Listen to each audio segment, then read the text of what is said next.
Welcome to another Bright News discussion. I'm here with Shane Kennedy, and we got our good friend David Granosky on the line. How you guys doing? Doing great. All right, David, how you doing, man? It's a horrible day for this country. The things going on right now, but Mm, God is still merciful. amen. Amen. Amen. Yeah. Well, thought we talked today about some interesting news, some hot news. We all know what's going down in the Levant. So I just wanted to get you guys' take on that. Today we're hearing about an evacuation that's supposed to take place within 24 hours.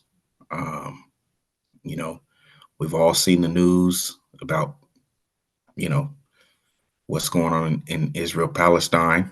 So Mhm. um, I just want to know what's you guys' take on that. I'll start with you first, Shane. You can go ahead. You It's know, it's a tragedy. I think overall it's a big complicated situation, and I know we're going to hash it out, but I think it's an overall. I think it's a symptom of the crumbling of the American empire, of the transition from that unipolar moment where the United States was the sole superpower of the world that once dictated all the rules to the multipolar world that the Chinese and the Russians and the Saudis and the Brazilians and all these other countries are talking about now. One where it's going to be regional powers governing countries that are in their own backyard. The U.S. will still probably be the biggest boy on the block, you right. know. But don't think that this I don't think this would be happening if we were still in the unipolar moment, because the U.S. would still be able to kind of force a truce on both sides and kind of keep everybody at bay. But now, because American influence has weakened, um, things are going to have to find a new things are going to have to strike a new balance. Yeah. Yeah. David, you got any first take opinions on this? I just want to hear from you guys some more, and Mm, I'll be able to circle in soon. yeah. Yeah, the one thing that I find to be very alarming is the fact that um, if we pull you know other foreign nations into this conflict, what that um, could potentially do, what that would look like, right? We're hearing a lot about the U.S. warning Iran not to get into this conflict, not to enter into this conflict. So that's that is very alarming. I think that's one of my biggest concerns as far as this conflict goes. And then of course, just recently, I think Hezbollah said that it would have no problem with getting into this conflict. Israel just shot off some missiles into Syria, um, I believe. And so the question is whether or not um, there's a lot of provocation going on, in the region, right? And if there's not some sort of willingness to have people actually join into this conflict, wanting to see how some of the Arab states are going to respond, see how Iran is going to respond, and then secondly, say, to see the United States um, get involved into this conflict. What does that say about our military sort of being drawn very thin, right? We've already been very active in Ukraine, right? Um, and so what is that going to spell for us in terms of our ability to really deal with this conflict in a military way? I don't, I think that we need to do everything we can to try and seek peace, and that second of all, the United States should not um, be trying to be on either side. You know what I mean? In this conflict, I mean, I'm definitely down with the whole thing of trying to seek peace with all men, what have you. That's beside, the whole thing of who you support and who you don't, is beside the fact, because the real truth here is that, people are being killed on both sides. Um, and that's that's the bigger issue, right? Um, so yeah, I mean, what are some of you guys' concerns? My thing is really like, I do not want to see us go to war with Iran. Like, I just don't think we have the time No. for that. I don't think we have the ability to do that. And secondly, that's yeah, we don't need to be getting into more conflicts, you know. So yeah, And that's the thing. Going to war with Iran would not be like going to war with Iraq. right. We were constantly Yeah. bombing Iraq, since like 91 until we invaded in like 2002 or whatever. Mhm. And they really didn't have much of an army. They didn't really have much in the way of defense. Iran does. Mhm. They are a regional hegemon. Now, Mhm. in comparison to the United States, Iran doesn't really look like a whole lot on paper, but Right. we would be the ones that would have to deploy our forces to that part of the world, Mhm. and then face them on whatever battlefield we would choose, or they would choose. It'd probably be down somewhere near Syria that we would have to face them. You Mhm. know, but so as far as Gaza goes, and I know that with a lot of people, when you hear the word Jerusalem, you think of the skyline of the city. Mhm. When we hear the word Kansas referring to the state, we think of like cornfields or something. Mhm. I think with most people, when they hear Gaza or they hear the West Bank, I think it just comes up as a blank. Yeah. For a lot of people, they genuinely don't know what it looks like. And our media, and I think intentionally doesn't show pictures of it because it looks like it's from the Stone Age. and Mhm. and it's because it's continuously been bombed and attacked over and over and over again. Mhm. It's like 100 and is it 130,000 square miles or something like that. Mhm. It's I mean, do I'm you know not the sure. dimensions? Yeah, I'm not sure of the dimensions, but I mean, I look at it like this, right? If you say that Israel is the size of New Jersey, then that's got to tell you like Gaza must be significantly smaller than that. You know Yeah, what I mean? And yeah. there's a lot of We're people. There's a lot of people. There's that place is what one of the. I think it's the most dense populated area in the world, or something Yeah, like that. Gaza City. Yeah, Yeah, yeah. I mean, yeah. it has a population of about 2.3 million people, and about half of those are minors. Wow.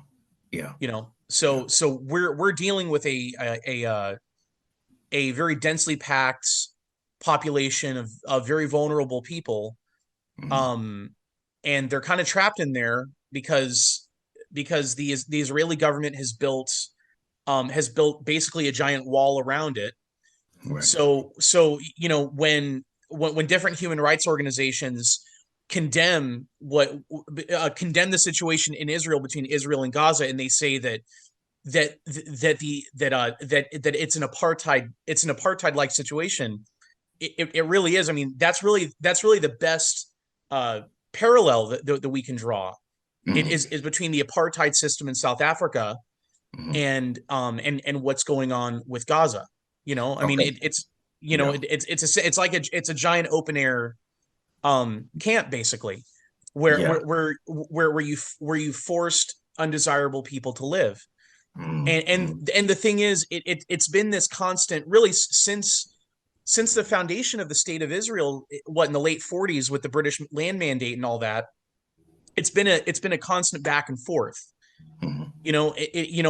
There are grievances on both sides, Mhm. but essentially what happened was the Palestinians who lived in Palestine, they got forcibly forcibly expelled from different areas, like Jericho, for instance.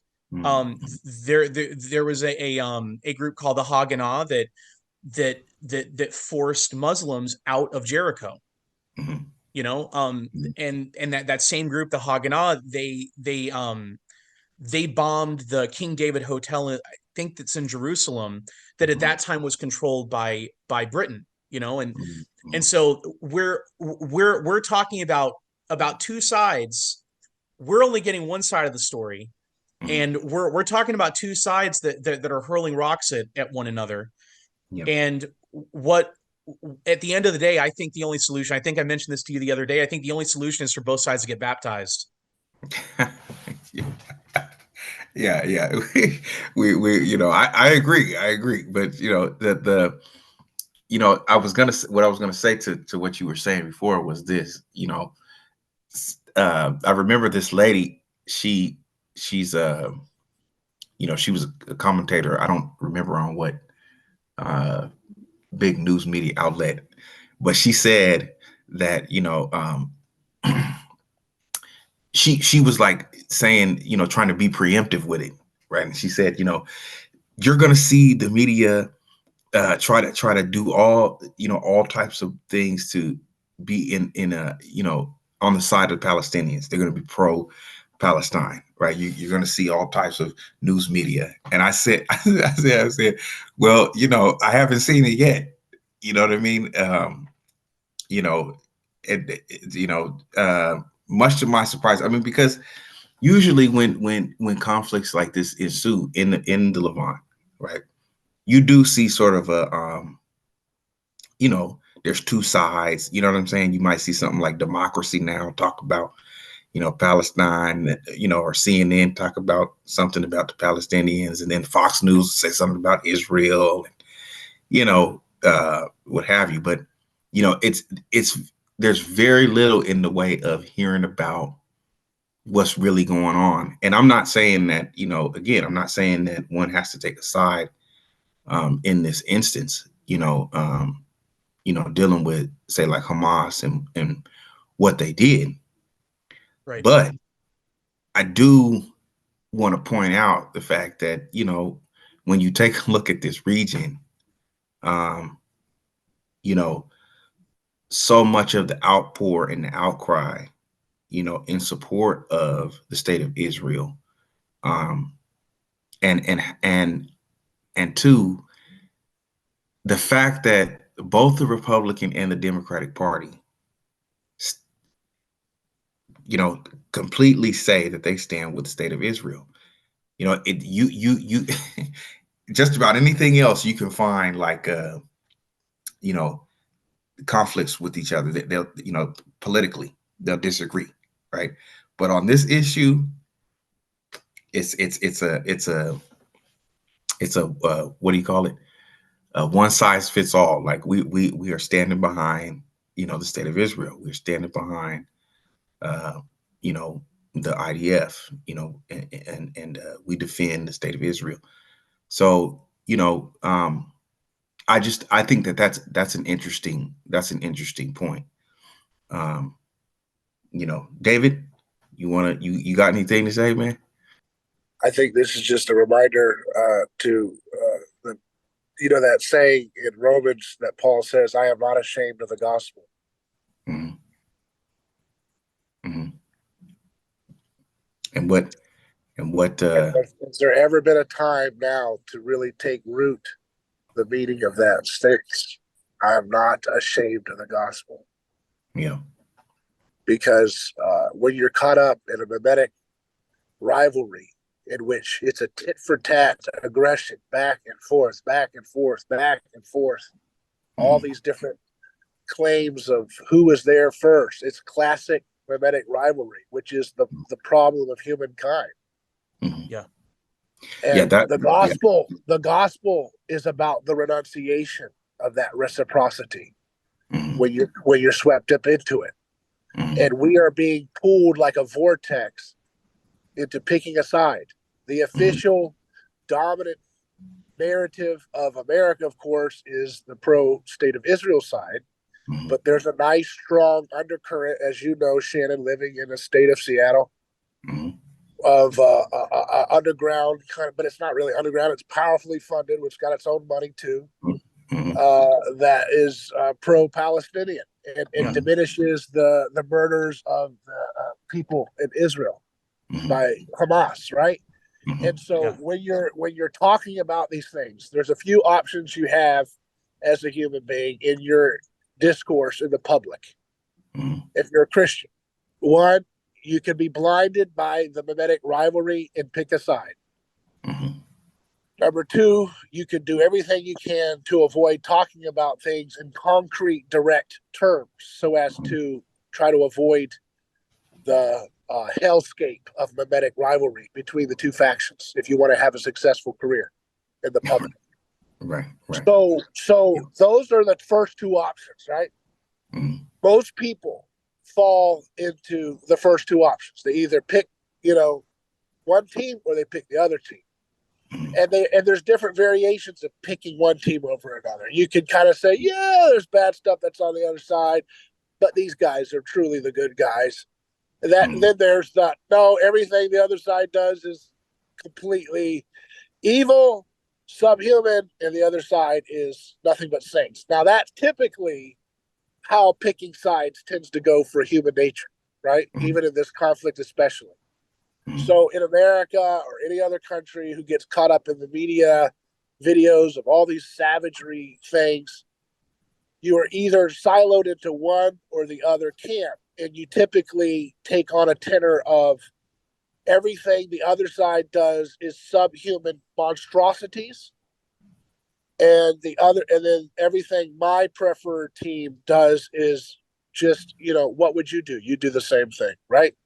So Mhm. one side gets all the empathy you could ever conceive of, and the other side gets none of it. That's Mhm. typically how human beings assess especially this mother of all mimetic rivalries that the whole world has to be involved with.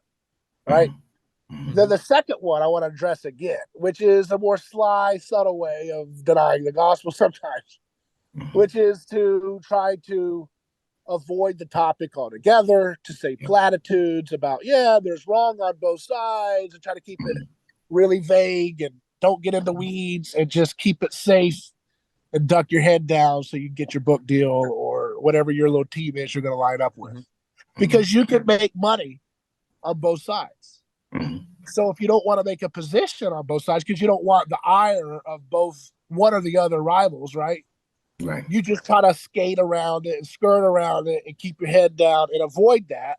And you can Mhm. kind of try to have your little career as whatever you want to do in the public sphere in America.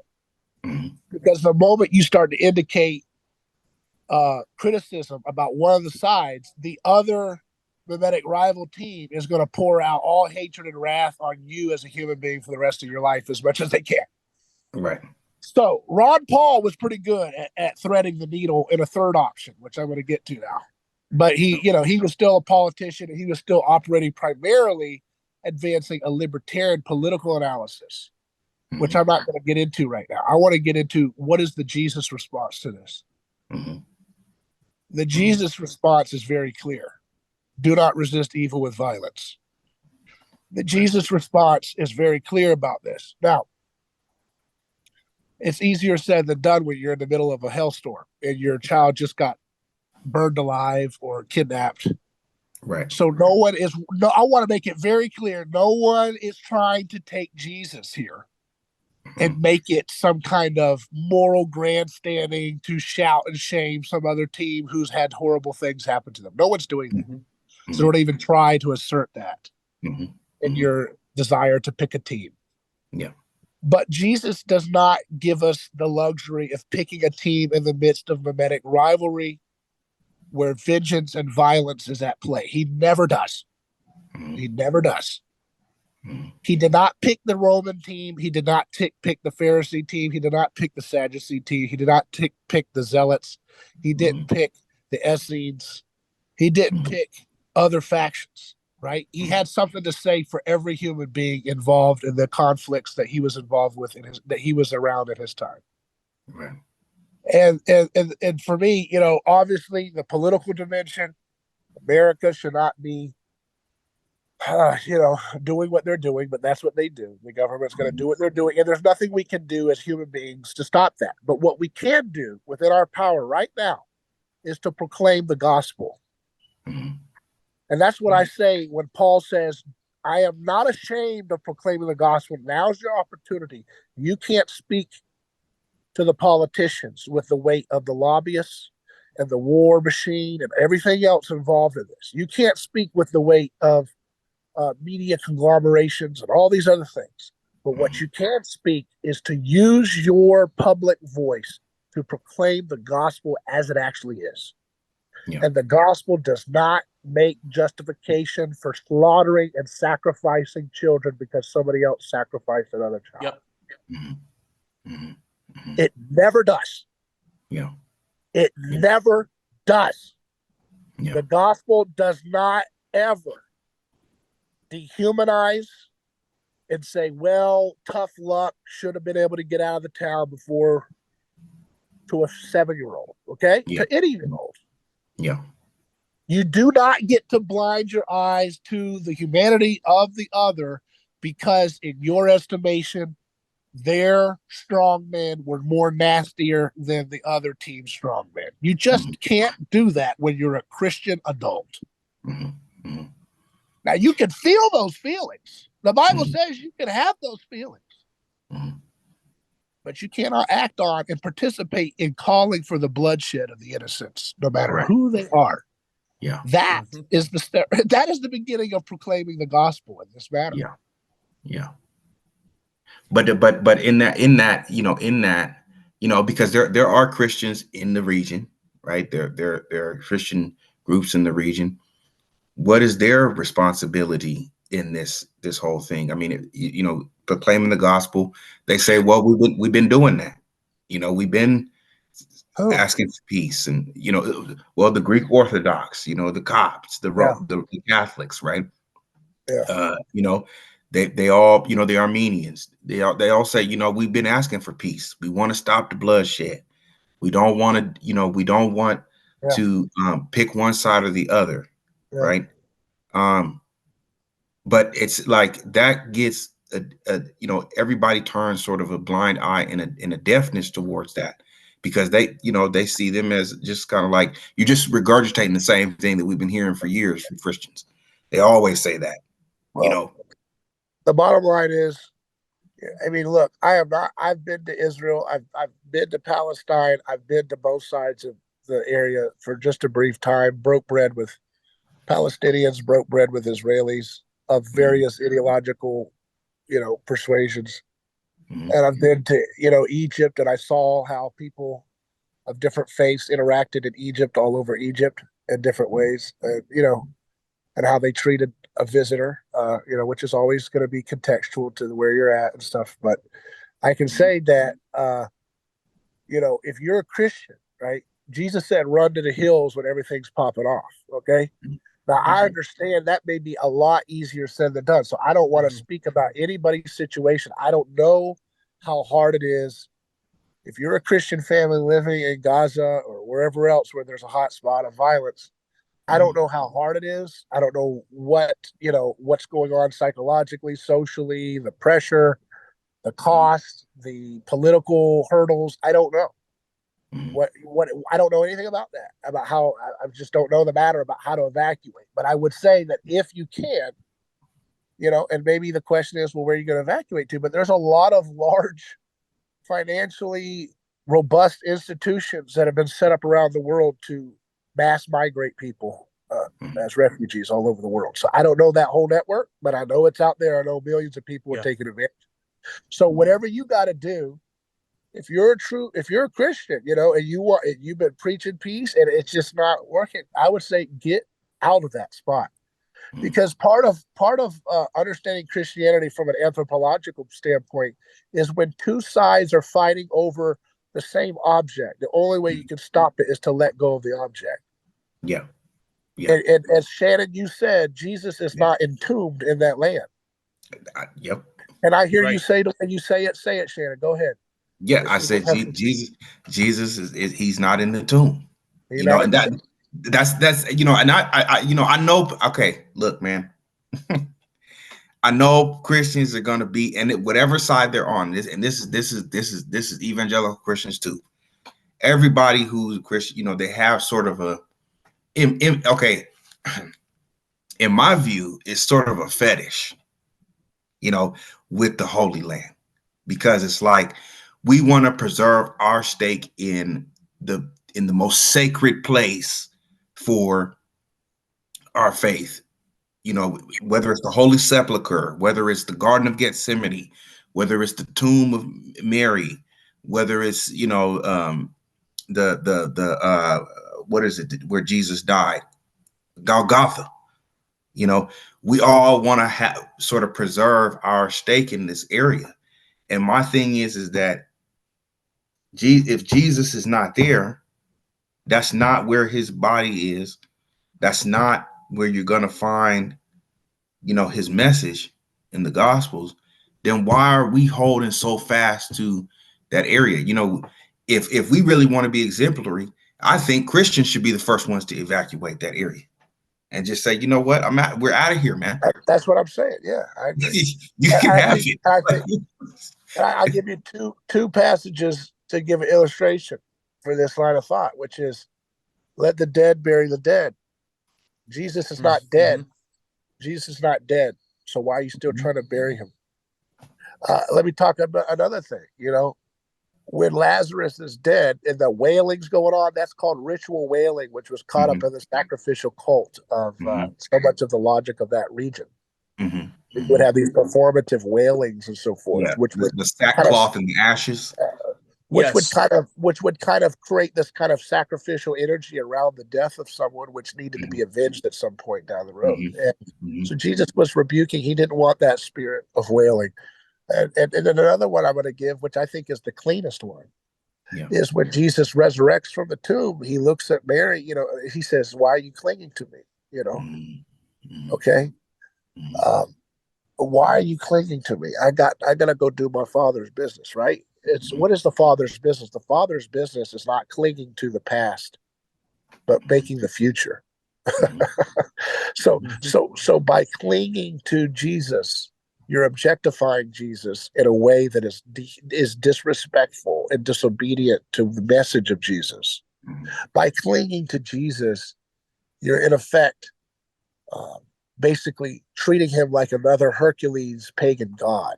Yeah. You're not wanting to become like Christ. You're not wanting to be Christ. You're wanting him to be nonviolent, and then you hold on to your retribution and say sorry afterwards. You see that? Let me make that clear.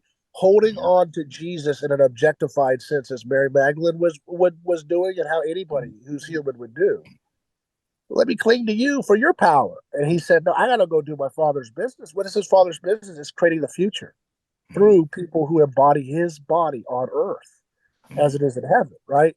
So clinging to the historical Jesus can in some sense make a psychological perversion and idol, and a false Jesus is manufactured that allows you to cheer on the demolishing of people's homes with children inside because it's directionally in the right direction to your Jesus, which is not Jesus, it's actually Barabbas. Yeah. Barabbas Jesus was the Jesus that the crowd chose because Barabbas Jesus was William Wallace Jesus.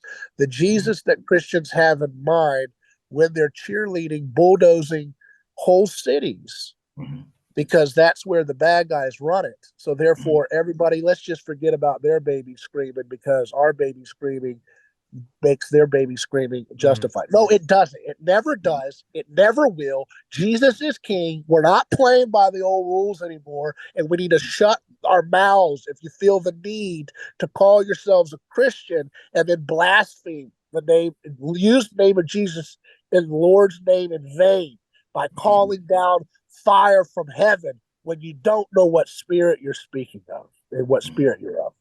And that's the problem. You know, if Jesus was about retributive violence, then why did he rebuke his disciples when they said, shall we call fire down from heaven for these people who have rejected you? Yeah. These were Samaritans. These were enemy rivals. You know, today Palestinians are characterized as Samaritans or Philistines or any other team that, you know, the Bible has in the ancient times. Right.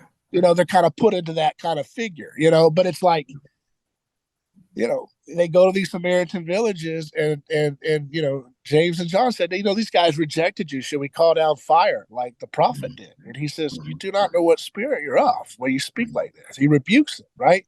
So what spirit are we of when we have a little bit of a bloodlust to see the other team hurt? And that goes for both of these sides. That's why you can't get caught in the mimetic vortex, right? Because there are people, for political, religious, whatever reasons, it's all sacrificial paganism, want to turn a blind eye to the suffering of Israelis and say, well, they get what they deserve. I mean, you see these stupid fools, talking on college campuses about, we got our hang gliders, we can beat their tank. You know what I mean? It's like, what did those hang gliders do? They did atrocities that are satanic through and through. Those people capturing people, innocent people, and sacrificing them. Jesus did away with sacrifice. And any Christian who uses their allegiance, their professed allegiance to Jesus, to call sacrifice back in is blaspheming everything about the Holy Spirit. Yeah. Let's be clear about that. And I want people to, I'm not going to be the same, well, you're going to be in trouble and I'm going to get you now. That's what they do to everybody else. But we're not going to extend that same hatefulness, reciprocity back to them. Yeah. They're the Christians who use that because they know not what they do. And yet they should know because they've had plenty of time to figure it out. Yeah. And and that's an interesting point, because when you think about, the other two Abrahamic faiths, theologically, they cling to, sort of a patriarchal theology. You know what I'm saying? The Jews will say, well, we are the descendants of Jacob, or Isaac. The Muslims will say, well, we are the descendants of Ishmael. So there is that sort of, they, just as much as Christians sort of fetishize the burial places and the various different, places that Jesus walked or did his miracles, they sort of fetishize the old patriarchs, the Old Testament. Everybody's got a stake in this somehow from a biblical point of view. That, to be honest, I would say none of us really know, what none of us really know anything about what was going on at that time. You know what I'm saying? These are these are biblical, these are biblical stories that have been appropriated. Now, I'm not one to, I'm not going to sit here and debate whether or not who's really who and all of that, right? But I do want to say that I do believe that these stories have been appropriated by groups of people, to make claims about real estate. Okay, that's what I believe. You know what I'm saying? So So the situation we're looking at, we've got two sides that are in this cycle, this mimetic cycle of violence. And for the longest time, we've had the United States, the biggest guy on the block, who really, through the veiled force of threat to both sides, has kind of kept both sides from killing one another. Now, as the power of the United States has begun to recede, and it's continuing to recede. The American Empire is still very powerful, but we're not talking about the 1998 American Empire. Here we're talking about the 2023. Then we'll be talking about the 2024, 2029, 2030 American Empire, which will probably be slightly weaker in its geopolitical influence in comparison to the one now. So the thing is, where does this go?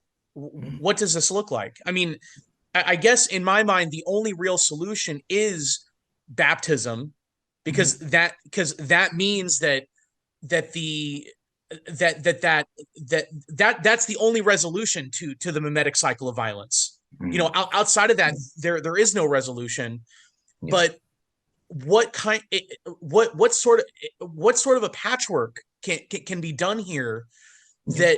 that could at least put a band-aid, that could just put a band-aid on this broken arm to try to at least buy us a little bit more time? Or is that possible? Are we at the point where this thing does escalate to a new level, or is this a situation where it looks like it could get worse, but there is some patchwork that can be applied, or that or maybe this is just a birth pang of something that's to come? What do you think? I guess what my question is, do you think there is some kind of a practical patchwork solution outside of baptism that can be done to introduce that external, like I guess you could call it like an external mediator, right? I think that's the Girardian term that you would use Mhm.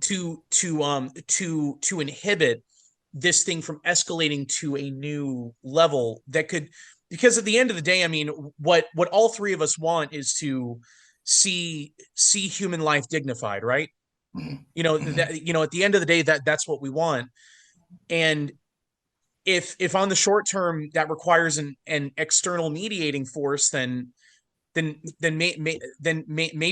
that's what's necessary. Or is that something that would only grow to exacerbate the problem?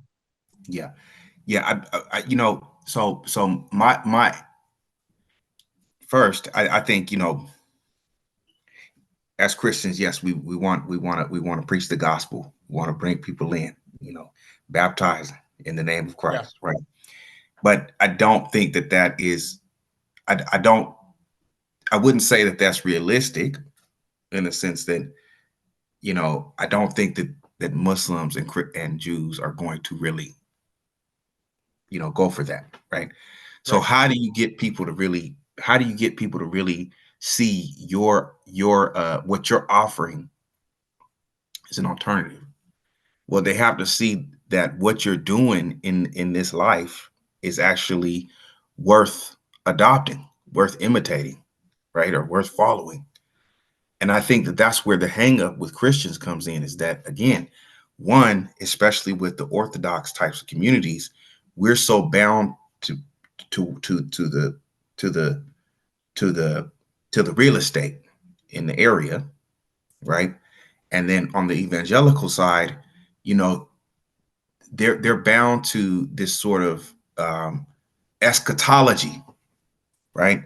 That believes that this has to happen. This violence and everything that's carried out has to happen in order for Jesus to return. So those those two options. I don't think people really see as being like, that's not that doesn't convince me. You know, if I was somebody who was a practicing Jew or a practicing Muslim, as viable options. Why would I want to be a part of that group that either wants to see my me having to come to an area where I have where the eventual destruction of my people is inevitable, right? Or where I have to really be like all in on going to, you know, this one place where Jesus was, you know, his passion took place. You know, Mhm. I think that as Christians, you know, it's like what David was saying, is that you know, we talk about the future. You know, what do Christians want to see in the future, right? Um, you know, to be more engaged in, you know, really what everybody is going through right now, and that's the economy. You know, technology, science. You know, those are things that I think could appeal to people, especially the younger people, right? We talk about Gaza being like, you know, majority of them are young, you know. Mhm. Now they have, you know, and this is something, you know, you pointed out, Shane, you know, that you know, what does it look like when young people see their parents and stuff being killed? What is the, you know, you might say the natural response to that would be to seek revenge, right? To Right. say, you know, look, man, I'm, you know, I've seen, you know, you remember like Kill Bill, and the lady, she when she killed the black lady had a daughter, and she said, when you're ready, you can come for me, or you can seek me out, whatever. You know what I mean? That's how I think a lot of these young kids feel. And I do believe it's because Christians, we haven't done a good enough job to help restore their faith in humanity, to help restore their faith that human beings can do good, you know, and with the gospels, we can actually do better. We can forgive and move towards a path of reconciliation and peace. Not, and not with the United Nations and all these, different nonprofit organizations, because I think that they have failed. I really do. I think it's a bunch of old men who Yep. just don't really know what they're doing anymore. It's the same rhetoric, it's the same talking points, it's all hyperbole, and they're just not up to snuff anymore. You know what I mean? And they're just going to get replaced by the same type of people. You know what I mean? Who are just going to regurgitate the same things. And so I think that as Christians, it's kind of like we have to show, uh, show in order to prove ourselves, we have to show, not just say. And that's what I think a lot of times what Christians do for the most part when it comes to these kind of conflicts. It's easy to rattle off a gospel, a quote from the Gospels. It's easy to say that Jesus wants peace. We need to pray for the people in Palestine and Israel. But it's like, what is the Catholic Church actually doing? What is the Greek Orthodox Church actually doing? What are the cops really doing? You know what I mean? If we're going to preach against sort of the Arab states, or we're going to preach against, Europe or whatever, what are we going to do to actually to change that? You know what I'm saying? And, like David was saying, yeah, okay, there's nothing we can really do about what the United States does, but there's something we can do as far as Christians. I think what we're doing right here is a good option, because we're trying to give an alternative to sort of the hyperbole and the rhetoric that's going on right now within the media. You know what I'm saying? That's what they're doing right now. It's easy to have a lot of comments and, say this and that, but, unless you have some other sort of, alternative to this problem, then it's just going to go down and, as, okay, you were just talking in the heat of the moment. And that's the thing, is like, if we want to begin to see something actually take place in that region, I think Christians have we have the greatest ability, I think, to change things in that region with our example, through our actions and our examples. You know what I mean? And so that's what I want to see. It's like, it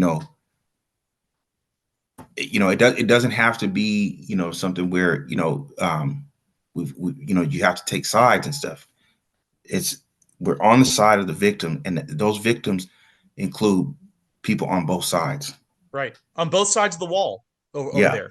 Yeah. Yeah. And so what are we going to do to alleviate their suffering? Um, that's my thing.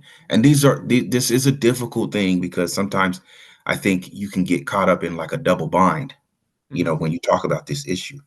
You know what I mean? Because if you say, well, I'm on the side for peace, well, then which side do you stand on? You got to pick one or the other. And if you don't pick this side, well, then you're anti this. And if you don't pick that side, well, you're anti that. And I just, I don't think that's the way it has to be. I think that's the wrong, that's not the outcome that has to, what do you say? You don't have to,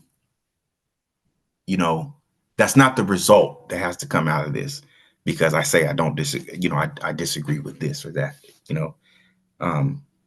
So yeah, that's my take. So the other night I watched a news program on EWTN, Mhm, and it was Raymond Arroyo, and he went through and interviewed a bunch of people, and one of the people he interviewed was, I wrote the guy's name down, Father Peter Vasco, and mhm, he lives in Jerusalem, mhm, and he said that he's lived there since like the 80s, mhm, and he said very seldom has he ever seen tensions um as tightly wound as they are right now. He said Jerusalem's a ghost town right now. mhm, He said that I guess I think he's a Franciscan, mhm, and he said that they have some housing, I guess, down in Bethlehem, and that's all completely full, filled with like Palestinians and Christians and stuff, trying to get them out of the country. mhm, And he was saying that a lot of these problems, from his point of view, as being somebody who lives there, he said he noticed a lot of the tension started to kind of that a lot of tension started to escalate when Netanyahu came back into power. mhm, mhm, And an example he gave, and this is me quoting him. This is not me. This is not me saying this. So I don't want mhm, anybody to. Um, he said that right after Netanyahu got into power, or got back into power, he said that they started noticing that statues were getting damaged at churches mhm, in Israel, in Jerusalem, I think, but I'm not sure if this was outside of Jerusalem, but I know for a fact it was in Jerusalem. And he also said that clergy and Christian pilgrims were getting spit on, and he said that's still happening.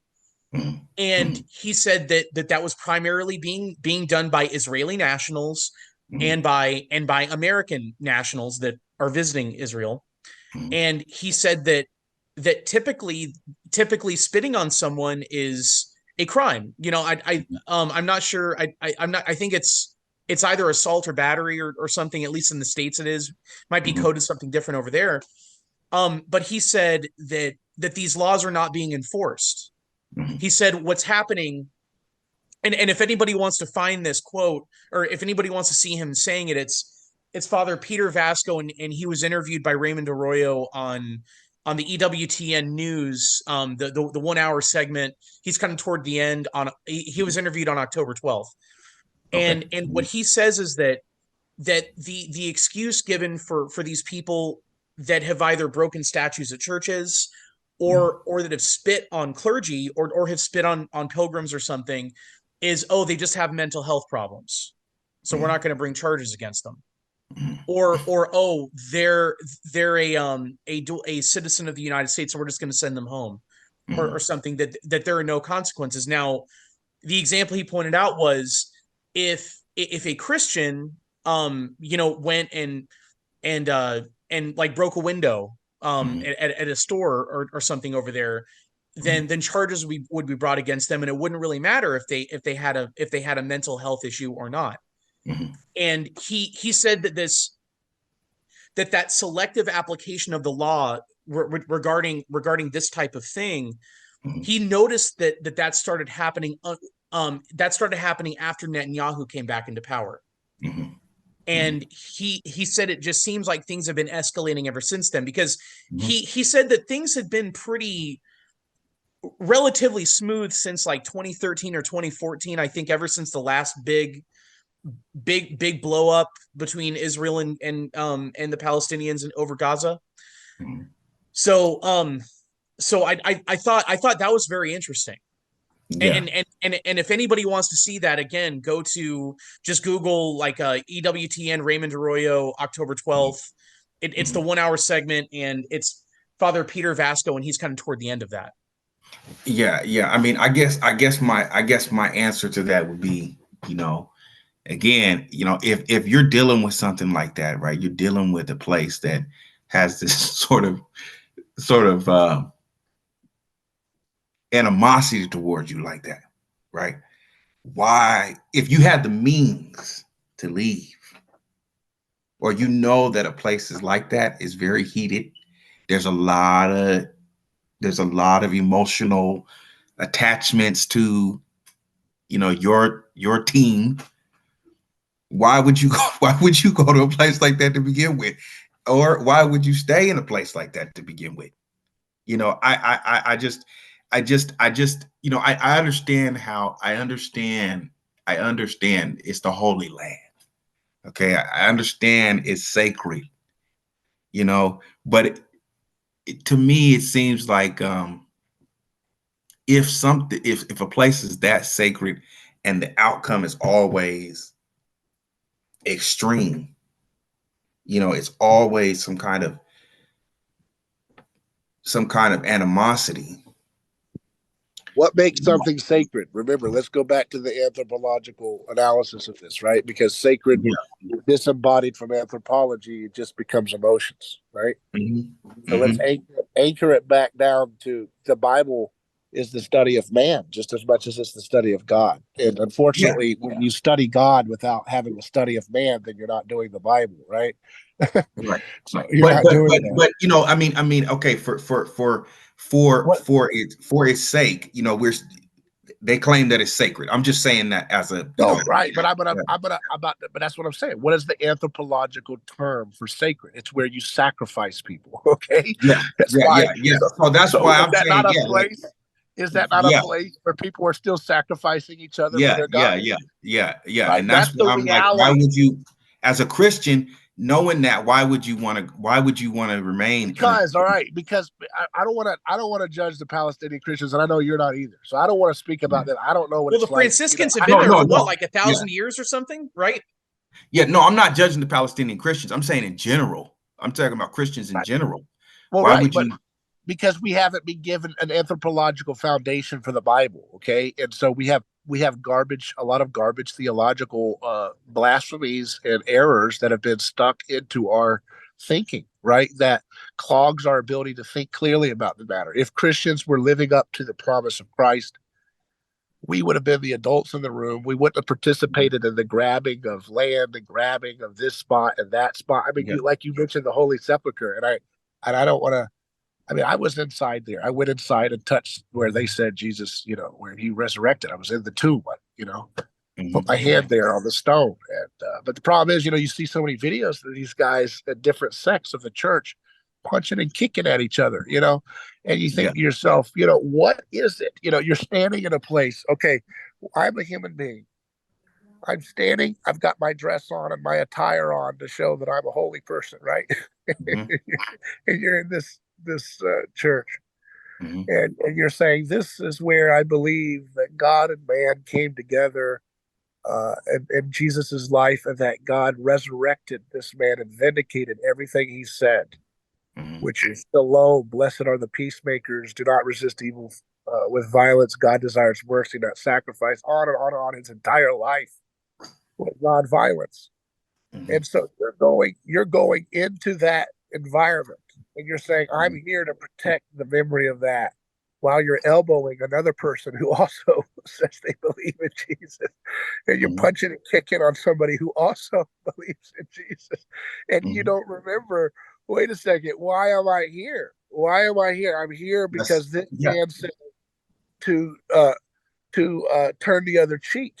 And turn the other cheek is everything he did. Turn the other cheek was not an idiom he said that was incongruent with everything he did in his life. No, turning of the cheek is exactly what he did in every aspect of his life, including the cleansing of the temple, where they, again, the lovers of retributive violence want to add more in their imagination to that scene than that's actually there, right? And he's cleansing the temple of people who are trying to raise money to have a violent overthrow against Rome, which is the same spirit oftentimes that animates the Palestinian cause, right? We can violently overthrow and do horrible atrocities to innocent children and women, and these terrible blights on their soul that they're doing, and they're reciprocating. And see, when you're involved in a mimetic rivalry, you can always stop the tape at a certain point in history and say the other team started the trauma first, right? Right. You can, like you were saying earlier, Shane, the people who are carrying out these horrible atrocities, they may have been children who saw their dad or aunt torn to pieces or raped or whatever from the other side. And so they're reenacting that same abuse and violent trauma onto some other innocent victim, right? And each of them thinks that they're the ones that are responding to the first slight. That's what Rene Girard found in the Bible. And everybody thinks they're just defending themselves, that they're just responding to the initiation of violence that was started by the other team. Very few people, unless you're saved by the Holy Spirit, have the moral faculty to say, you know what? I don't care who started this. I'm stopping this, right? That's the point. That's what the Christian difference is in the Holy Land. And yet, because we have retributive retardation of the gospel added into our mix, we end up just having the same kind of view as the other teams do, these other religions, right? How many Christians, you want to pick, people want to pick on, this team, Christian evangelicals in America. How about the Roman Catholics? How about the Orthodox? How many of those people believe in the world today that Jesus has come back and he's going to machine gun every one of his opponents, and he's going to bloody terrorize and decapitate all, because they read one symbol from Revelation where Jesus has blood on his knees, and they say therefore Jesus is a Rambo who's going to come back and machine gun all of his enemies. So they in effect, because they conjure up the same Messiah, the same false Messiah of the crowd that Jesus's own people rejected him for, right? Jesus's own people, including his own disciples, wanted Barabbas. And they got Barabbas. They saved Barabbas's life, and they destroyed their entire city in the process in 70 AD. Because they kept choosing the violent William Wallace warrior. And the same error is happening in Christianity today. It's easy to point the fingers, if you're Orthodox or Catholic, at the dispensationalists or some other bugaboo.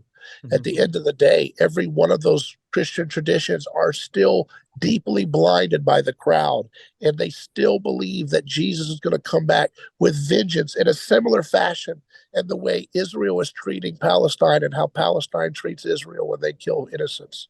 They still, because if Jesus is going to come down and do havoc and bloodshed, would that not tear down a temple or two? Would that not tear down an apartment complex or two and a couple kids would die? So if you believe in that kind of Jesus, then you're kind of still, you're morally rendered neutered to be able to be the peacemaker in this situation. Because your spirit is that which is against Christ. You're still in the crowd. You're just you're a little bit more, maybe because of Christ's power, he can still affect your heart despite you rejecting everything he's saying. If you're going through the rituals and you go through the baptism and you go through the Eucharist and you go through repentance of your sin and you go through these things, it can still have an effect on you. And I think that's a testament to the power of the gospel. That despite the Roman Catholic Church and the Orthodox Church and the Protestants, all by and large still getting it wrong, they still all believe to some degree, whatever percentage it is in each of those traditions I just listed, that Jesus is going to come back and he's going to blow up buildings, and there'll be a 5-year-old in there that'll get killed. There'll be a king that'll be slaughtered along. The blood will be pouring all over. They believe this stuff, right? They're still believing in the same false Messiah that the people who rejected Jesus believed in 2,000 years ago, And so that's the problem, It's like if we're truly that's why I emphasize the anthropological dimension of the Gospels, because that's where the rubber meets the road. You know what I'm saying, Shannon? That's where the rubber meets the road. When I say proclaim the gospel, Shannon, you know what I mean? Because we've been talking about it in this way. But when I say proclaim the gospel, it's the same gospel, whether you and I have a problem or whether two nations have a problem. Someone has to be the better human being and say, enough, I cannot continue this. Right. I can't continue this in the name of God. That's Christianity. There's no one else like it. Nothing else in the world like it. Right, Shane? Yes. It don't matter what church you go to, right, Shane? There's nothing else like the real gospel when it really shows up in real life. And a man says, you know what? You killed my father. Prepare to have your life spared. That is the gospel.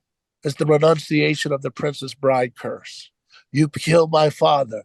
Prepare to die, he said. That is the spirit of every false god and every dead idol in the world. Yeah. Every dead. You think That's Hamlet, bro. That's Hamlet. Yeah. You think those Canaanites never had a moment where some other pagan team killed one of their people and slaughtered and raped their women? You ever think they felt they could get vengeance justified for them? See what I mean? All we ever do is just take the winner side of a conflict, so to speak, the winner side that have won the narrative of the culture that we ascribe to. Yeah. So, Yeah. You know what? That's that, and that's interesting you say that though, because see, a lot of people will say that the Bible is told from the side of the victim, right?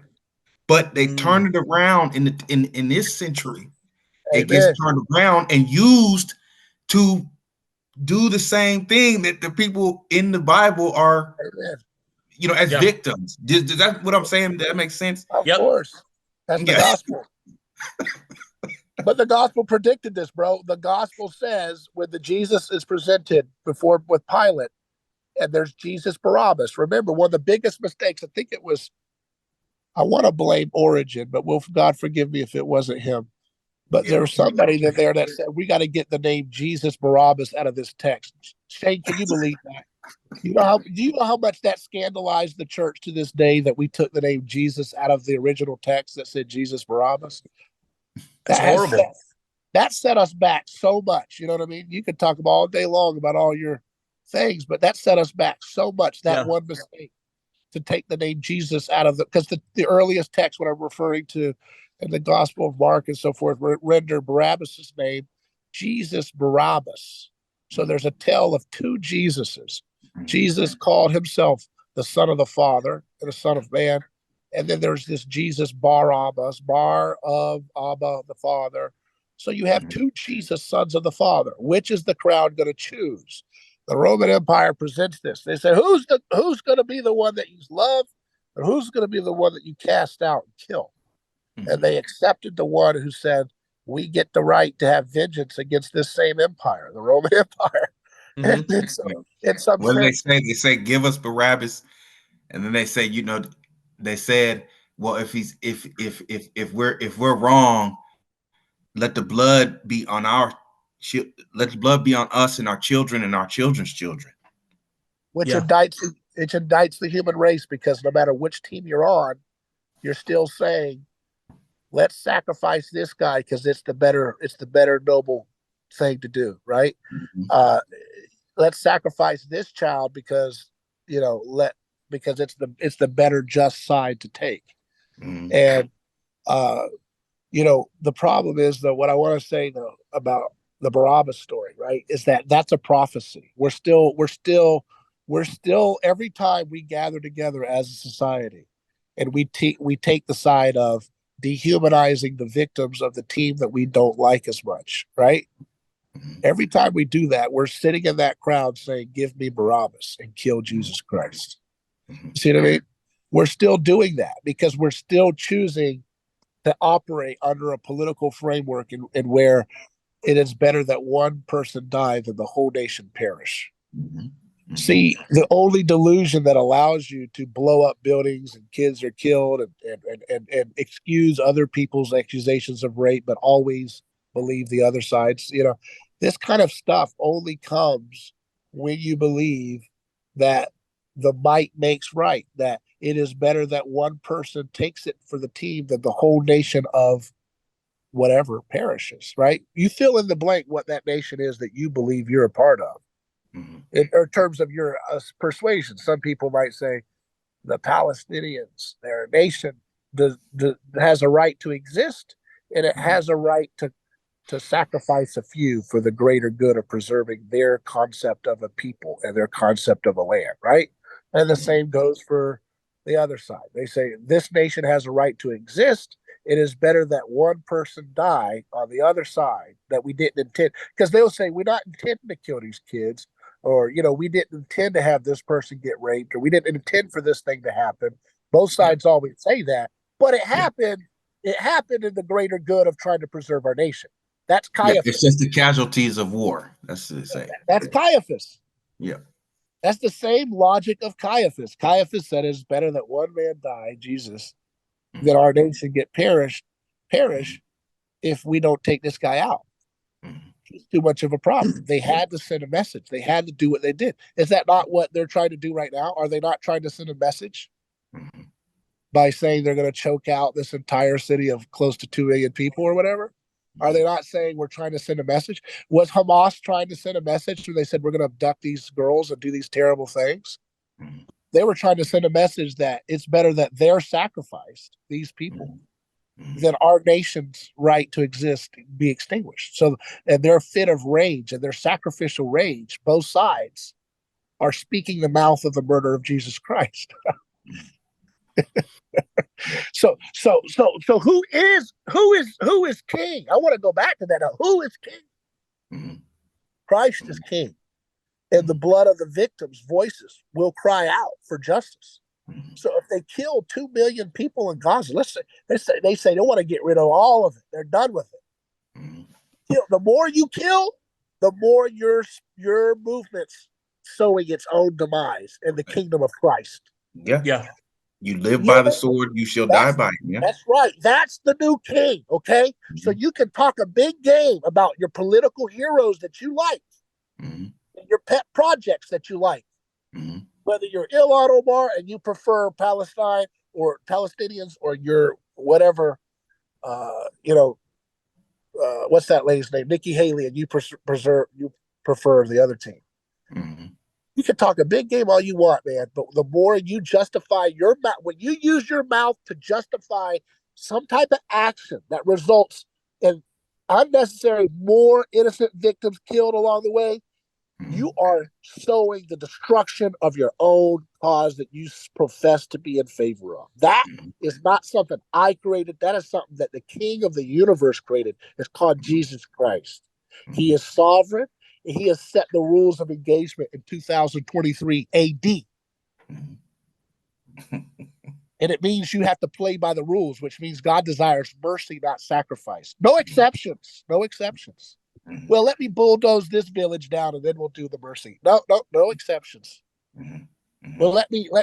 let me justify these people being killed for the Palestinians' cause so they can get their voices heard. No Mhm. exceptions. No exception. You see, But Jesus okay, was but very now, but I wanted you just because you just quoted from the passage in Isaiah, right? okay.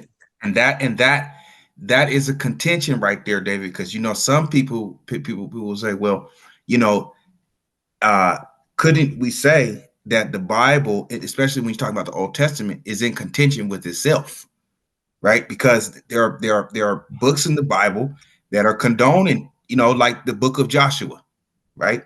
You talk about like, the Battle of Jericho. He wants to get God tells him to do this, that, dirt. Or you talk about Saul. You know, Samuel told Saul, get rid of all these people, and Yeah. Saul didn't do that. And what happened to Saul? He killed himself on his own sword. Isn't that Bible too? You see what I'm saying? Well, That's that goes down to the question of who is the Word? Is the Word fully manifested in Jesus Christ or the Mhm. Bible? The Bible speaks the Word pointing itself to Christ. It is the Word of God, but it is the Word of God in subjection to Christ being the ultimate Word of God. Right. So Christ is the final statement about who God's nature really is. Okay, so Mhm. the Bible says, when you see Jesus, you see the fullness of the Father. Does it not say that? Mhm. Yeah. Right, Does it right. say that, Shane? Yes. What is that passage? Can anybody remember the passage? So everybody that likes the verses, anybody, He who I'm putting you on the he spot. who sees he who I sees think it's me in sees the John, Father. isn't it? Yeah, What do you say? He who has seen me has seen the Father, right? yeah. He But who there's sees other me sees the passages Father. Yeah. that say that I think Paul says that Christ is the fullness of the Father, right? Mhm. Mhm. So there's a few John different chapter passages. 14, verse 8 through 10. What does it say? So again, so this is John chapter 14, verse 9. This is from the ESV. Jesus said to him, have I been with you so long, and you still do not know me, Philip? Whoever has seen me has seen the Father. How can you say, show us the Father? Mm-hmm. So if you ask me, when you say, doesn't the Bible say Joshua did this or that? Mm-hmm. When you see Joshua, did you see the fullness of the Father represented in mankind? Yeah, no, I mean, you don't see the fullness. Is that what it says? Does the Bible Yeah. say when you see Joshua, the warrior, you've seen the fullness of the Father? Does it say that? No, but No. this is Does it say you know, that for Elijah? no, but see, this is Does it say playing that devil's for Moses? this is devil's advocate. Even if you say that, if you say, okay, you didn't see the fullness of the Father, you know, someone would say, okay, but they're carrying out the Lord's wishes. Who? Yeah. You know, they'll say, well, they're prophets, and God told them to do such and such a thing, right? So it may not be the fullness of the Father, but it is certainly what God commanded them to do. You see what I mean? That's devil's advocate. I want you I want you to say something to that, because I feel like that's where the contention lies, you know, because some people believe, you know, like sometimes you got to be, you know, you got to be sometimes Joshua. Sometimes you I got want to to be be. clear. I want to be clear about something. I don't know about being Joshua. Okay, I don't think that's not what we're called to No, do. you know what I'm saying. Yeah, I know, but I want to say something because you brought up a point that I want to clarify. okay. I want to clarify for anybody who's listening along. Say these guys saying pacifism. No, I'm not. That's stupid. Yeah, Okay. What okay. I'm saying is when you tell people, okay, you know, like we're gonna get revenge. So you killed our kids, we're gonna kill your kids. Not Mhm. you know what's interesting about it, what's interesting about it? It's like they all have to say they're doing self-defense to smuggle in sacrifice of innocence. Isn't it interesting? Mhm. Mhm. What the real pain box is, the real pain box for people is innocence among them, Mhm. women, children, widows, grandmas being hurt and pulverized and hurt. That's what hurts a people, right? Yeah, yeah, yeah. But every side, each side, and all these sides all over the world, it's not just this conflict, Mhm. but they all have to say, well, we're just doing self defense. But Yeah. what really hurts the other side? It's when their innocents get killed. That's what drives them through the roof. Mhm. So it's like, you see what I mean? They're all saying, I'm just doing self defense. I didn't Mhm. mean to kill the kid. I was just trying to get the bad guy. But then they Mhm. always end up killing more kids and orphans and widows than the bad guys. Yeah. And they all end up doing that. You know, Russia, Ukraine, they all didn't mean to kill the innocents. Y'all were making me do it. I was just trying to get the bad guy. Every human beings group says that. Mhm.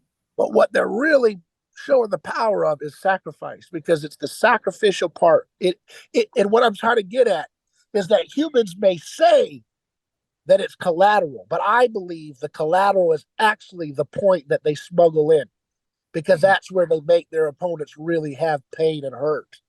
Yeah. It's not the old general that's been whipping people up to start a war. It's not Netanyahu and his counterpart and the Palestinians duking it Mhm. out, punching it out right now. Mhm. It's the old people, it's the grandmas, it's the girls, it's these people who, those are the ones that get hurt, and that's what gives the pain. So they can't say my intention is to have you have pain from sacrifice of your innocence. They have to say, I'm just doing this for self-defense. Mhm. Every group has that to various extents. Now, having said that, now this is where it gets a little bit complicated. I Mhm. believe that people have a right to have self-defense. Mhm. But everybody, Shannon, everybody thinks that they are acting in self-defense, because if you run the tape back to their grandma's death, it justifies them to kill your building that had somebody innocent in there too. But if you Mhm. run the tape further back, you see that there was another person, somebody's uncle on the other side, a few generations before the grandma's death, that also was hurt and killed. And that's what justifies, you see what I mean? So you run the Mhm. tape back, and you're Mhm. always going to see a tit or a tat. You know what I'm saying? You run Yeah, the yeah. tape back, you can cut the pause and say, okay, this is where the violence started. This is why I get to do what I do to you. Mhm. You say, well, no, no, no, run the tape back further. You run the tape back further. You pause. See where you did it to my team? Yeah. That's why I get to do. No, no, no. Run the tape back. Eventually, you run out of memory because you don't know how far it goes, and then you just start creating all these, like you said, appropriation of text, right, to use to justify your claims, right. But at the end of the day, what they're swearing by is sacrifice. It's really the collateral sacrifice. Now, another thing that you got to put in here, Richard Koenigsberg, who I've had on the show before, has brought up the fact that nations go to war as a means of sacrificing their young men as a tribute to the cause of their nationhood. And I think that that's a play here too. You know, how many of our people can we sacrifice as a sign of the realness of our claim to nationhood, or to the land, or to the soil, or to the authentic blood claim to this territory? It's like the sacrifice of our young men in some ways is a kind of a revelation, right? If we sacrifice this many people, and this happens all the time, you know, nations go to war to prove that they're real, he says, Richard Koenigsberg. It's like the more that you send young men to die and shed their blood on behalf of the nation, the more you prove the legitimacy and the realness of that national body, preserved by the bloodshed of those young men willing to die gruesome deaths on behalf of the cause. So there's Well, that aspect. that certainly sounds like a sacrifice to a deity. Yeah. Yes, it is. Yes, it is. Yes. Now we're getting to closer to home, but I didn't want to go there. You know what I'm saying? It's all right. You want to go there? Do you really want to go all the way? Oh, we can proclaim the gospel, but we also have to realize that we must be wise as serpents and gentle as doves in the way we proclaim it, right? You know what I mean? So the bottom, but the bottom line is that, you know, ultimately that's what's driving this. So you can go into Joshua, and Shannon, I have to just say, I'll have to leave that conversation for another time because because I can't do theology in the public right now. I can only do anthropology. I can only do one thing at a time, and I'm not. Hey, I'm not a theologian either, bro. I'm sticking with the anthropology too. That's three of us. Yeah, but yeah. I do have something that I want to chuck out here. Is, you know, I would argue that World War One radically changed the world. That the world is that the world we live in right now is more similar to the world following World War One than it was the world prior to World War One. The World War One really radically changed everything. And when we're talking about Palestine and we're talking about Israel, we're talking about the Palestinians, we're talking about that whole situation.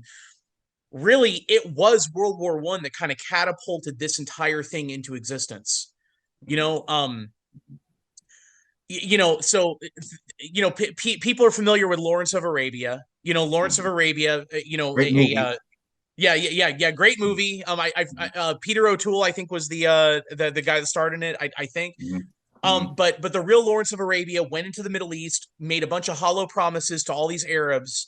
If they would rise up against the Ottomans, who the British were at war against during World War One, and this was all happening during World War One.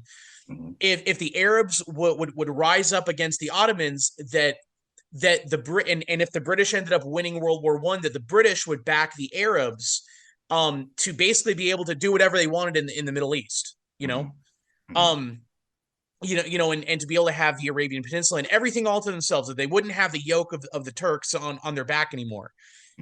And what ended up happening was World War One came to a close. The Allied powers ended up winning. And Britain, what was it? Britain, France, and I think Belgium kind of carved up the Middle East. No, right? Like the French took Syria. Yeah. The British took what's modern day Palestine. I think the Belgians took something. I don't quite remember it. I'm a typical American. I'm kind of bad with historical geography, but so then in 1917, there was the Balfour Declaration, which was which basically the British government expressed, I believe to Lord Rothschild, that they were supportive of the establishment of a British homeland, and the thing that gave them the the ability, the power to be able to do that, what was the mass sacrifice Mhm. of the European soldiers, British Mhm. soldiers, everybody, that put them in a position of power Mhm. where they were able to swallow up the Middle East, and they backed out on their agreement that they had with the Arabs.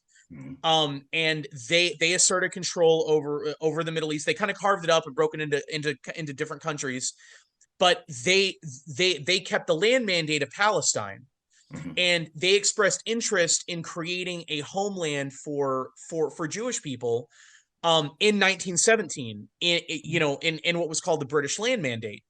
Mhm. Well, now the thing is, the way that that's portrayed today is as if the British rose above their their the little devil on their shoulder and started listening to the angel on their shoulder. The British rarely ever did that. The it really had to do with race, with the British being, with the British having a very large swath of Brits being anti-Semitic, Mhm. and a lot of anti-Semitism in Europe, that a lot of these European countries are like, yes, let's create a Jewish homeland, and we can send all these Jewish people that we don't like there. Mhm. Mhm. And so this is what the problem was. There were Palestinians, there were people, there were people living on the land Mhm. that the British had said that's where we're going to send all the Jewish people to. Mhm. And so you ended up having this mass migration, some of it forced, some of it not. Mhm. But for the way it was sold to a lot of Jewish people, though, was, look, you can go back to the land of your forefathers, and you can go there, and you'll be treated better, Mhm. which in many cases they were. But by them going there, um, you they had to push out a lot of the people that already lived there, and a Mhm. lot of those people, the descendants of the people that live there already, we're talking about the people in Gaza, Mhm. that have been pushed into Gaza. There was an agreement signed by Nazi Germany. It's called. Have you ever heard of the Havara Agreement? No. You ever heard No. of that? It was an agreement signed. Actually, it was by Nazi Germany, between Nazi Germany and it was called the Havara Company. I'm not sure where it was Mhm. based, Mhm. but what this whole thing was, it was to expel the Jewish population that the Nazis, obviously hated, to Mhm. expel the Jewish population to the British Land Mandate. Mhm. The Nazis were able to expel about 53,000 Jewish people to Israel.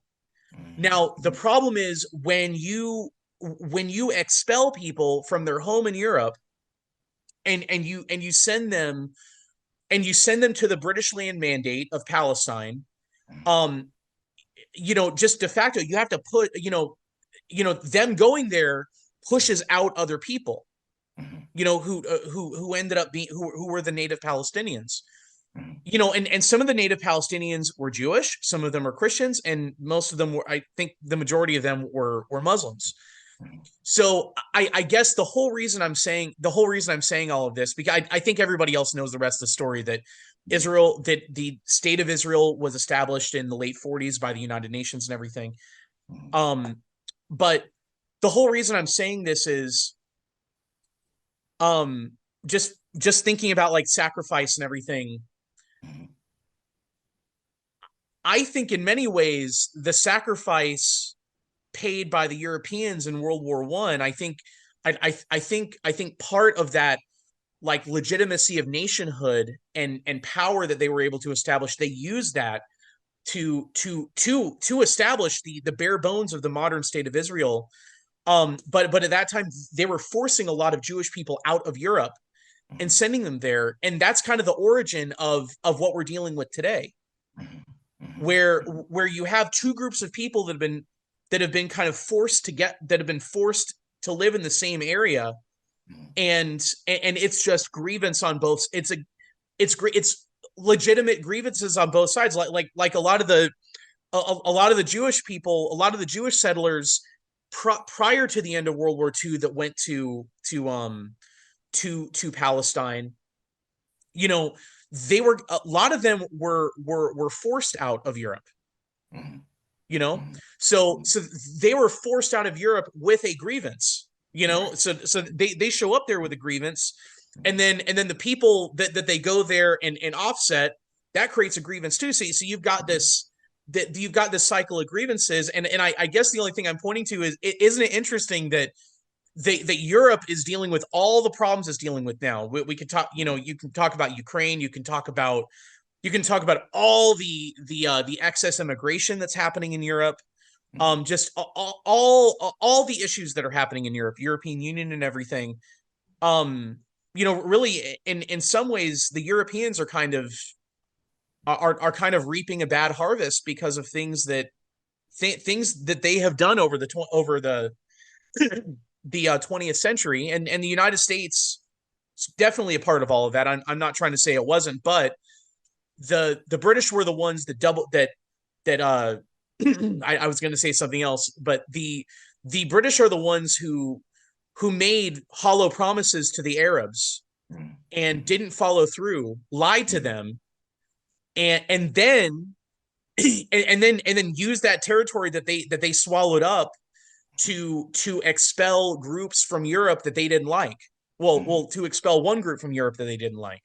Mhm. Mhm. You know, and some countries were more forceful than others. Obviously, Germany during the 30s was a lot more forceful Mhm. expelling their Jewish population than anybody else. I think, you know, like the UK would have just been hostile toward their Jewish population to try Mhm. to encourage them to go. And then you also had other and then you also had Jewish immigrants to the to Palestine that went there because they wanted to. They wanted to return to the they wanted to go, they wanted to go and live near Jerusalem. They wanted to go and live in that place. I Right. want to make But a comment about the anthropological effects of the cross, something I've talked about recently on my podcast, Things Hidden, in a very powerful program we did with Surrett recently, where I explained how the anthropology and the effects of the gospel are not contingent upon your correct belief about Jesus and things like that. Like it's affecting history. Mhm. And like one of the examples of that is the growing impotence of sacrifice Mhm. in the ancient times, going thousands of years back. You needed to do one sacrifice or maybe a few to Mhm. create unanimous buy-in about the narrative, the myth that made your nation what it was and their people who they were. And look at what you mentioned, Shane. Look at World War One. How many people had to be sacrificed, and they still couldn't create unanimous buy-in. They got as right, close as they could get to it at the time in history that they could, but because they were Christ haunted, you couldn't just you couldn't just behead one British person and say, okay, enough, preserve the British faith. And they weren't there anymore. Those days were over because Christ is king. And I say that not the way the dummies say it, right? There's a lot of dummies that say that in a flippant way, like, oh, let's go beat up our people and stab people and with a cross. I mean, it's the stupidest stuff you can imagine. Uh, the dumbest, ugliest, self satire. But when you look at what does it mean that Christ is king over history, is that the sacrifice doesn't. You have to.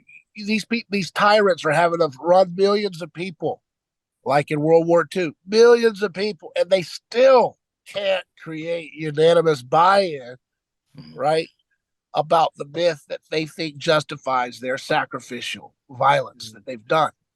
Mhm. And it goes for all these different conflicts. You can run tons and tons of people and it doesn't create buy-in. It actually creates backfiring, right? Like I just mentioned.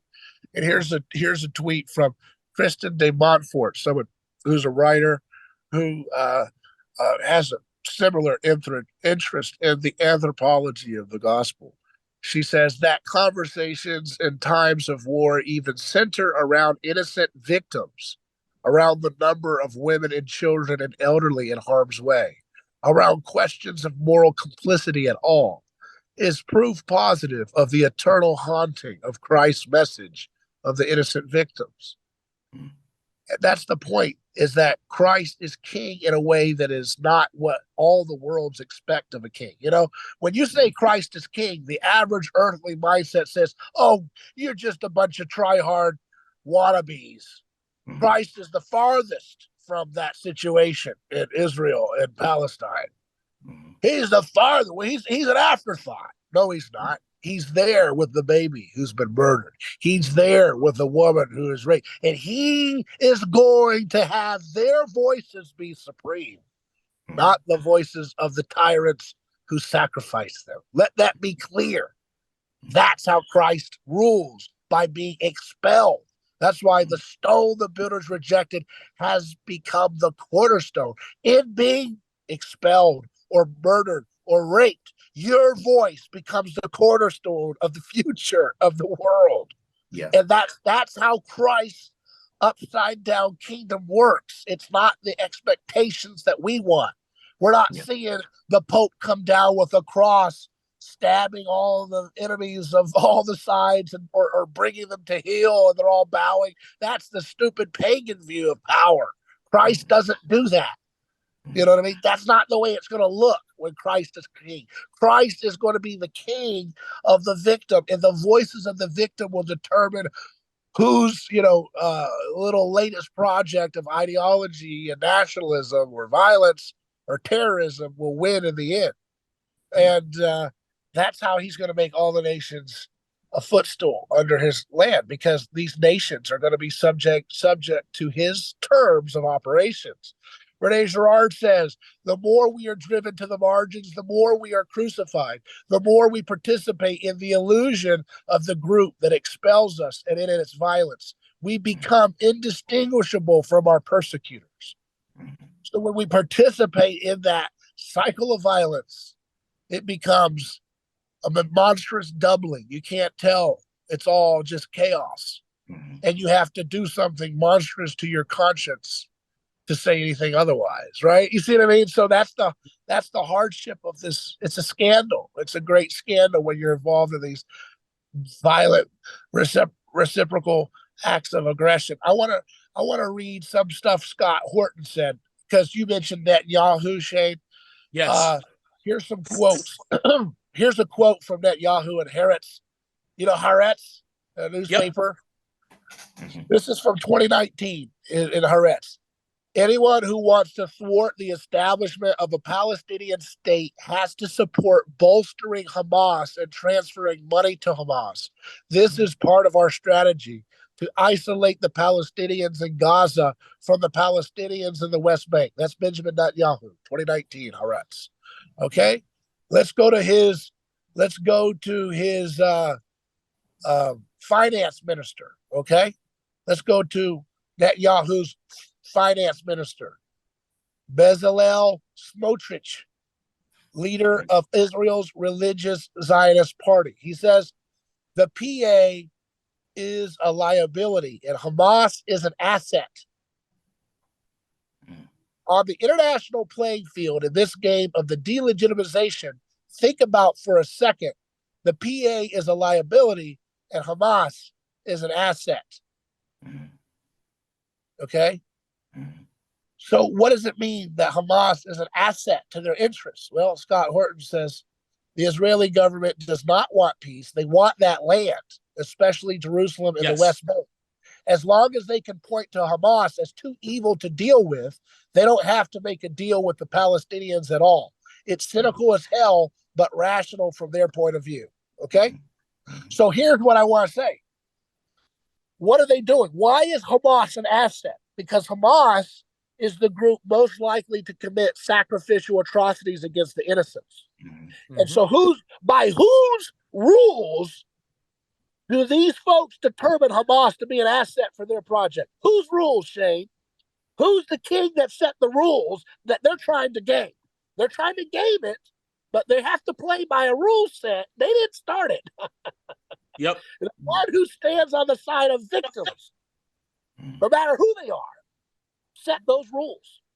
Mhm. And that's why political ideologies try to prop up their opponents, the extremist views, the extremist versions of their opponents, because they think that the extremist versions will be more likely to do sacrificial violence, which is the case, it looks like, with Hamas, right? So if you have to play by the rules of the world haunted by the cross in the terms of Christ being on the side of the victim, then you have to think about, well, I've got to be as close to on the side of the victim as I can from an optic standpoint if I want to win and have this territory. I can guarantee you that was not the rules of the Roman Empire. Was that the rules of the Roman Empire? You know, was that the rules of the Roman Empire, Shane, that you had to, try to show that you were persecuted by an extremist to get their public support? No, you just had all you had to show was that you were the strongest, that you had the upper hand, Right. and that you had the ability to victimize someone else, and So that who said, made you the legitimate victor. so You who know, what force in history has set this in motion in which now you have to show your side to be, persecuted by the extremists to get the kind of buy-in you need to get your land. You see what I mean? yep. That's The Christ. stone the builders rejected. The stone the builders rejected. You see, and you can only understand this from an anthropological standpoint. In my opinion, if you want to I want to clarify something. When we're talking about concepts, I'm talking about our mental models about this. I want to be clear. You don't need to have anthropological, intellectual concepts for you to experience the revelation of Christ. Let's be clear about that, right? I don't want this to be another secret knowledge game like all of theology, unfortunately, often becomes, where it's just another secret knowledge game that people play together. A game, right? It's a game of proving yourself and winning. It's reciprocity again. My team is right. Your team is wrong. My team is accurate on soteriology. Your team is wrong on ecclesiology. It's all just a game we play, Shannon. We play this game because it's comfortable for our egos. It allows us to discharge our resentments in a kind of non-violent, unfortunately it becomes violent, but hopefully most of the time non-violent game of argumentation. But at the end of the day, we cannot reduce the power of Christ's kingdom to receiving a special knowledge that we have as a concept. It's a percept. It's the perception of reality as it is that he has affected. Yeah. Yeah. Well, very good, man. Hey, I have no opposition. We've done we we done circled this whole thing. I think it's as much as we can. I don't know where Shane went. He but yeah, man, I I'm back. appreciate Sorry. you guys. Yeah, I don't no, know just what I don't have any political answers, but I tell you this, I mm, talked to some strong IDF guys when I was in Israel, mm, strong Zionists, and they said, we don't want a single penny more for the United States government, not one more penny. We don't want nothing. That's what mm, they told me. mm, That's the Zionists that I encountered and broke bread with and had meals with mm, in Israel. Um, and I agree with the founding fathers that we should be a well wisher and an mm, example of liberty, which we're not. mm, Yeah. But we should be a well wisher of liberty for all.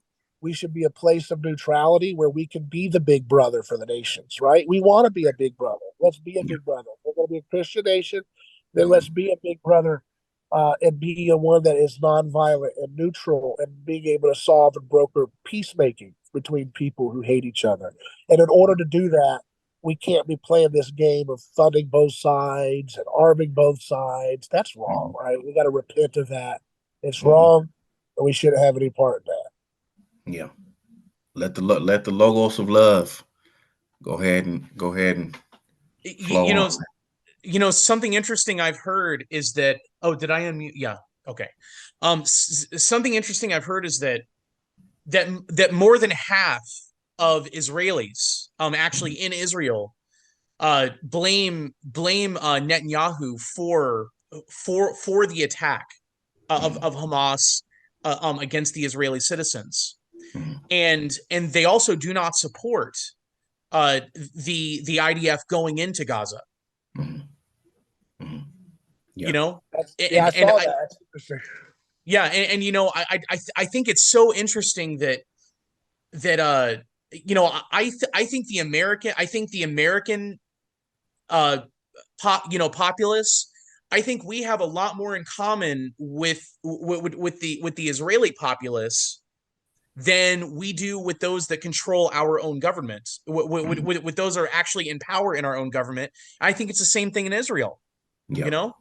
certainly. Yeah, yeah, yeah. Well, Well, these politicians in power in D.C. are filtering their love of these other governments through the pocketbook of the lobbyists that make money off of the missiles and weapons and bombs and everything. So Yeah. they mediate their love through the where they get their bread buttered from the military industrial complex, right? So they don't, it's a lot easier when you're not fully having your bread buttered by Raytheon and Lockheed Martin to be able to talk to your brother in Israel and say, hey, I think we agree on a lot of this stuff, man. You're a brother, you know what I mean? And the same thing for a Palestinian. I broke bread with folks in Bethlehem that said, man, I've grown up here my whole life in Bethlehem. You see that hill over there? I can't go over there and walk the steps of Jesus, my Savior. They're Christian. Palestinian generations, they've gone back and they're living in Bethlehem, but they're not allowed to walk in there on the same road that I was able to walk on, that old remnant of the Roman road that Jesus walked on. And I thought, that's heartbreaking. That's sad. And then you go to the Israeli and you break bread with them and they tell you they're love. I met Israelis that love Jesus Christ, but you're not allowed to talk about it publicly there, unfortunately. But it doesn't matter. Christ is not the king that needs to be talked about like that for him to get his success done. So he's a better king than that. He's stronger than any king we could have ever made up. And his way will win.